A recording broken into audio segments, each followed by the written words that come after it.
नमस्कार प्रिय विद्यार्थियों, आपका स्वागत है चंदवानी सर वाली क्लास यूट्यूब चैनल पर। और कल हमने हमारी पहली कक्षा में हिंदी साहित्य का इतिहास विषय को शुरू करते हुए इसका जो पहला प्रकरण होता है हिंदी साहित्य के इतिहास लेखन की परंपरा, उसको शुरू करने से पहले हमने इतिहास के अर्थ पर थोड़ी बहुत चर्चा की थी, जिसमें हमने इतिहास क्या होता है और साहित्य क्या होता है और साहित्य का इतिहास क्या होता है, इन विषयों पर चर्चा की थी। और आज हम आपके बीच में लाए हैं इतिहास के संबंध में जो विभिन्न विद्वान हुए हैं विश्व भर के, उन्होंने प्रमुखता से इस विषय पर अपने विचार व्यक्त करते हुए क्या कहा है, उनके क्या विचार रहे हैं, यह हम आज की कक्षा में जानेंगे। तो जैसा कि आप जानते हैं, हम बात शुरू करते हैं हेरोडोटस से। हेरोडोटस जो कि यूनान के प्रथम इतिहासकार माने जाते हैं और उन्होंने 4वीं-5वीं शताब्दी ईसा पूर्व में फारस और यूनान के युद्ध का वर्णन अपनी पुस्तक में किया है। और उनकी पुस्तक, जिसे हिस्टोरिका कहा जाता है, उसमें इतिहास लिखने का प्रथम बार प्रयास किया। और यही कारण है कि जो एक बड़े विद्वान रहे हैं सिसरो, उन्होंने इन्हें इतिहास का जनक भी कहा है। उन्होंने इतिहास के लक्षण बताते हुए इतिहास के प्रमुखतः 4 लक्षण बताए हैं।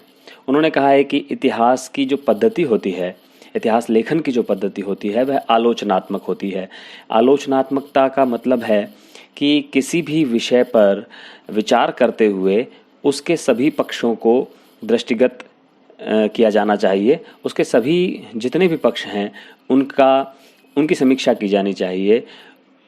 उसके गुण और दोषों का विवेचन समीक्षात्मक रूप से किया जाना चाहिए।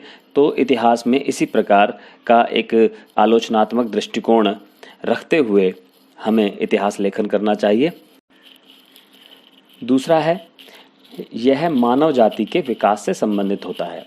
यानी कि जो इतिहास होता है वह मनुष्य की जो जाति है, मनुष्य के विकास से संबंधित होता है। इतिहास चाहे किसी भी चीज़ का हो, चाहे वह भौगोलिक इतिहास हो, चाहे वह राजनीतिक इतिहास हो, सामाजिक या सांस्कृतिक इतिहास हो, वह मूल रूप से मानव से संबंधित होता ही है। इसीलिए इतिहास किसी भी तरह का लिखा जाए वह मनुष्य को केंद्र में रख करके लिखा जाता है। तीसरा इन्होंने कहा है कि यह एक तर्क संगत विधा है। तो कल हमने इस बात पर चर्चा भी की थी कि इतिहास काल्पनिक नहीं है, उसमें यथार्थ घटनाओं का वर्णन किया जाता है।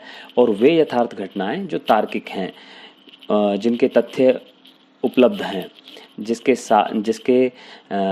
घटनाक्रम उपलब्ध हैं, यूं ही काल्पनिक रूप से कुछ भी कह दिया जाना इतिहास की श्रेणी में नहीं रखा जा सकता। चौथा है, यह अतीत के आलोक में भविष्य पर प्रकाश डालता है। तो हम जानते हैं कि इतिहास में जो भी गलतियां मनुष्य करता है वह उनसे सीखता है और भविष्य में उन गलतियों को न दोहराने के बारे में वह प्रयास करता है और अपने भविष्य को और उज्जवल बनाता है। इसलिए ही कहा जाता है कि इतिहास एक शिक्षाप्रद विधा है। यानी कि इतिहास में जो घटनाएं घटित हुई हैं उनसे हम सीखते हुए अपने भविष्य को और उज्जवल बनाते हैं और सुंदर बनाते हैं। इसीलिए इतिहास एक शिक्षाप्रद विधा मानी गई है हेरोडोटस के अनुसार। एक और विद्वान की बात करते हैं, विको, जो कि 17वीं शताब्दी में हुए हैं और इटली के एक बहुत बड़े विद्वान हैं। उन्होंने कहा है कि इतिहास केवल अतीत से जुड़ करके किसी भी घटना का वर्णन कर देने मात्र से ही संबंधित नहीं है, बल्कि इतिहास का गहरा संबंध हमारे आज से है, हमारे वर्तमान से है। उन्होंने इतिहास के बारे में जो सिद्धांत दिए हैं, उन्होंने कहा है कि इतिहास लेखक को अतिशयोक्तिपूर्ण वर्णन से बचना चाहिए।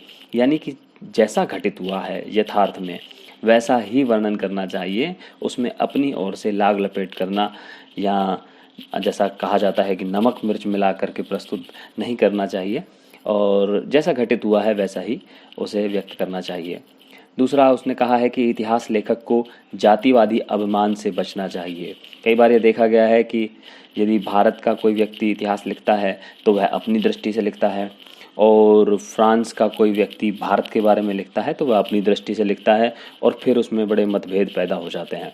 तो इतिहास का लेखक कोई भी हो, उसे जातिवादी अभिमान से बचना चाहिए, यानी कि अपनी राष्ट्रीय चेतना को पृथक रखते हुए उसे वस्तुनिष्ठ होकर के इतिहास को लिखना चाहिए, ताकि वह जितने भी तथ्य उसके सामने आते हैं उन्हें ठीक ठीक से लिख पाए।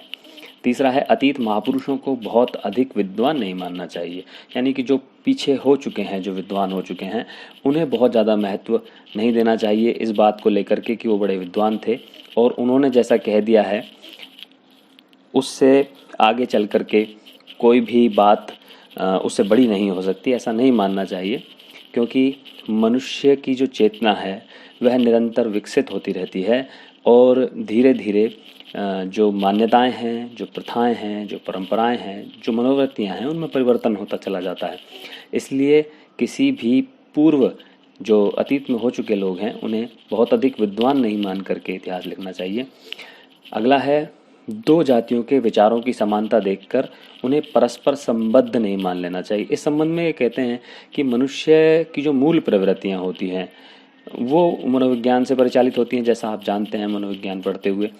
तो मूल प्रवृत्तियां मनुष्य की कभी नहीं बदलती हैं और किसी भी संसार के किसी भी हिस्से में रहते हुए दो मनुष्य की मूल प्रवृत्तियां एक जैसी हो सकती हैं, तो इसीलिए उन्हें परस्पर जुड़ा हुआ नहीं मान लेना चाहिए।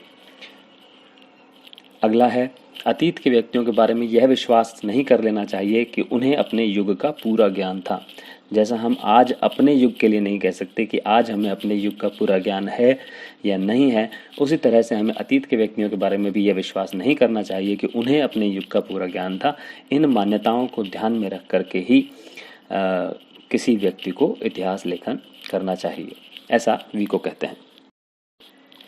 अब हम कुछ अन्य विद्वानों के बारे में भी बात करते हैं। जैसे इसमें सबसे पहले हम बात करते हैं कांत की, जो कि जर्मन विद्वान हैं 18वीं शताब्दी के, और ये मानते हैं कि जो सृष्टि है उसका विकास प्रकृति की आंतरिक विकास प्रक्रिया का प्रतिबिंब है। मतलब जो सृष्टि जो विकसित होती है वह प्रकृति की आंतरिक विकास प्रक्रिया के रूप में विकसित होती है। और उनका ये मत है, उनका ये मानना है कि इतिहास का जो लक्ष्य होता है वो मनुष्य की जो आत्मिक चेतना है, आत्मिक उसका विकास है, उसकी बौद्धिकता है, उसकी उन्नति करना ही इतिहास का लक्ष्य होता है। और ऐसा कहकर ये मानते हैं कि ऐतिहासिक घटनाओं के पीछे प्रकृति के नियमों की अनदेखी नहीं करनी चाहिए, क्योंकि प्रकृति जब जब बदलती है तो मनुष्य की प्रवृत्ति बदलती है, और जब मनुष्य की प्रवृत्ति बदलती है तो उसकी परिणति ऐतिहासिक घटनाओं में होती है। हमें इस क्रम को समझना होगा जब भी हम इतिहास लिखते हैं। और आगे चलकर हम बात करते हैं हीगल की, जो कि 18वीं-9वीं शताब्दी के जर्मन एक विद्वान हैं, जिन्होंने एक सिद्धांत दिया है जिसे द्वंद्वात्मक आदर्शवाद कहा जाता है। और उन्होंने कहा है कि इतिहास का वर्णन जब भी किया जाए तो द्वंद्वात्मक पद्धति को अपनाना चाहिए। द्वंद्वात्मक पद्धति में ये मानते हैं कि कोई भी विचार अपने आप में परिपूर्ण नहीं होता। वह विचार अपने सामने जब कोई दूसरा विचार पाता है, जिसे वो वाद और प्रतिवाद कहते हैं, जब वाद और प्रतिवाद का द्वंद्व होता है तो उससे एक तीसरे पक्ष का तीसरे विचार का उद्गम होता है और वह मूल विचार से पृथक होता है, अलग होता है, जिसे वो संवाद कहते हैं। वो कहते हैं कि इतिहास केवल घटनाओं का संकलन मात्र नहीं है, अपितु इसमें कार्य कारण की एक श्रृंखला विद्यमान होती है। कल भी इस बात पर चर्चा हुई थी और मैं आपको बता देना चाहता हूँ कि एक बार ये प्रश्न व्याख्याता भर्ती परीक्षा में आरपीएससी के द्वारा पूछा जा चुका है, यही पंक्ति दे करके कि यह कार्य कारण श्रृंखला इतिहास में विद्यमान होती है, यह मत किसका है? तो इसका उत्तर हीगेल था। और अब हम बात करते हैं डार्विन की, जिसे आपने विज्ञान में पढ़ा है। विज्ञान में डार्विन के जो सिद्धांत हैं वो बहुत महत्वपूर्ण माने जाते हैं। और डार्विन जो कि 19वीं शताब्दी के एक वैज्ञानिक हैं और अपने समय के बड़े वैज्ञानिक माने जाते हैं, वो कहते हैं कि सृष्टि में कोई भी जो अंग होता है, तत्व होता है, वो एकाएक घटित या रचित नहीं होता है, बल्कि उसका उत्तरोत्तर जो परिवर्तन के माध्यम से क्रमिक विकास होता है। उनका यह भी मानना है कि प्रजातियां जितनी भी हैं सृष्टि में वो सब एक दूसरे से जुड़ी हुई हैं, लेकिन समय के साथ साथ उनमें परिवर्तन होता है और परिवर्तन से उनका क्रमिक विकास होता है। इन्होंने जो विकासवादी सिद्धांत दिया है उसमें इन्होंने ये माना है कि इतिहास को घटना समूह का संकलन न मान करके उसके विकास क्रम का विवेचन करना इतिहास में मुख्य उद्देश्य होना चाहिए एक इतिहासकार का। एक जर्मन विद्वान हुए हैं कॉफे, जिन्होंने युग चेतनावादी सिद्धांत को महत्व देते हुए मुख्य रूप से कहा है कि जो इतिहास की जब व्याख्या की जाए तो उस समय की चेतना के आधार पर किया जाना चाहिए। इसका सबसे सुंदर उदाहरण हमें आचार्य रामचंद्र शुक्ल जी का जो हिंदी साहित्य का इतिहास है उसमें मिलता है। उन्होंने जितना भी साहित्य का इतिहास लिखा है उसमें उन्होंने तत्कालीन जो परिस्थितियां हैं उनका विवेचन करते हुए ही अपने मत दिए हैं, अपने निष्कर्ष प्रदान किए हैं। हालांकि इस मत को एकांगी माना जाता है। पूरक मत यह कहता है कि हमें परंपराओं की अनदेखी भी नहीं करनी चाहिए। अब हम बात करते हैं मार्क्सवादी आलोचकों की। तो मार्क्सवादी आलोचकों में कार्ल मार्क्स के जितने भी अनुयायी हैं वो सब ये मानते हैं कि इतिहास में जितनी भी घटनाएं होती हैं उसके मूल में आर्थिक जो गतिविधियां हैं वो महत्वपूर्ण मानी जाती हैं। वो ये मानते हैं कि जहां अर्थ शामिल होता है वहीं घटनाएं घटित होती हैं, या कि घटनाओं के घटित होने के पीछे अर्थ या धन ही सबसे महत्वपूर्ण शक्ति होती है। इन्होंने द्वंद्वात्मक भौतिकवाद का सिद्धांत दिया है और यह हीगेल के सिद्धांत से मिलता जुलता है। अंतर केवल इतना है हीगेल और मार्क्सवादी आलोचकों में कि जहां हीगेल विचार की बात करता है वहीं मार्क्सवादी आलोचक भौतिक सत्ता की बात करते हैं। अगला और अंतिम जो आज का बिंदु है वो है सार्त्र। सार्त्र के जो अस्तित्ववादी अनुयायी हैं वो ये मानते हैं कि प्रकृति और मानव सभी नियमों से मुक्त हैं। वो ऐसा मानते हैं कि मनुष्य जो है वह पूरी तरह से स्वतंत्र है, क्योंकि मनुष्य ईश्वर द्वारा निर्मित नहीं है। वो मानते हैं कि ईश्वर कहीं नहीं है, इसीलिए मनुष्य पूरी तरह से स्वतंत्र है। विभिन्न परिस्थितियों में उसके सामने बहुत सारे विकल्प उपस्थित होते हैं और वह अपनी अंतः प्रेरणा से किसी भी एक विकल्प का चुनाव करने के लिए स्वतंत्र होता है। और चूंकि वह प्रकृति के सभी नियमों से स्वतंत्र होता है इसलिए इतिहास को भी नियमबद्ध नहीं किया जाना चाहिए। हालांकि यह एक अराजकतावादी सिद्धांत हो सकता है, इसलिए इसे बहुत ज़्यादा मान्यता नहीं मिली है। लेकिन आधुनिक काल में सार्त्र के अस्तित्ववाद को लेकर के प्रयोगवाद और नई कविता में हिंदी साहित्य में बहुत बड़ी मात्रा में कवियों ने, साहित्यकारों ने साहित्य सृजन किया है।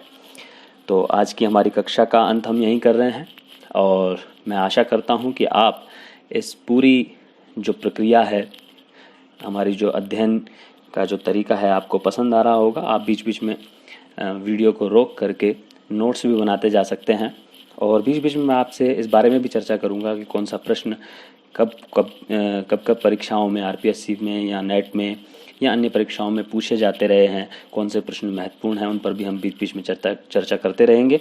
और आज की कक्षा से आपको बहुत लाभ हो रहा होगा। आप जुड़े रहिए और आगे आने वाले दिनों में हम हिंदी साहित्य के जो अन्य पहलू हैं उन पर विचार विमर्श करेंगे। बहुत बहुत धन्यवाद, शुक्रिया।